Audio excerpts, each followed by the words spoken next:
ও দাদা ভাই, ও দিদি ভাই, পেঁয়াজ আদা রসুন কিনতে বাজারে যাচ্ছেন নাকি? এখন আর এসব কিনতে কোথাও যেতে হবে না। গোপী ভাইয়ের প্রচার গাড়ি এসে গেছে এখন আপনাদের এলাকায়, আপনাদের একদম বাড়ির সামনে দাঁড়িয়ে আছে আপনাদেরই অপেক্ষায়। গোপী ভাইয়ের প্রচার গাড়ি থেকে আপনারা পাবেন একদম টাটকা ফ্রেশ পেঁয়াজ আদা এবং রসুন, পাচ্ছেন দোকান বাজারের থেকে অনেক কম দামে। আসুন আপনাদের সংসারে প্রয়োজনীয় টাটকা এবং ফ্রেশ পেঁয়াজ আদা এবং রসুন নিয়ে যান আমাদের প্রচার গাড়ি থেকে, তাও আবার বাজারের থেকে অনেক কম দামে।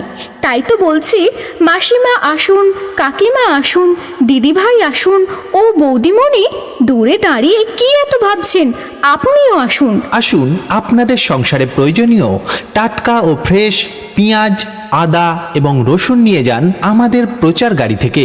তাই তো বলি, চলে আসুন চটপট আর নিয়ে যান ঝটপট। আমাদের প্রচার গাড়ির নামটা কিন্তু মনে রাখবেন, গোপী ভাইয়ের পেঁয়াজ আদা এবং রসুনের প্রচার গাড়ি। হ্যাঁ, সস্তায় পেঁয়াজ আদা এবং রসুন নিয়ে যান আমাদের প্রচার গাড়ি থেকে।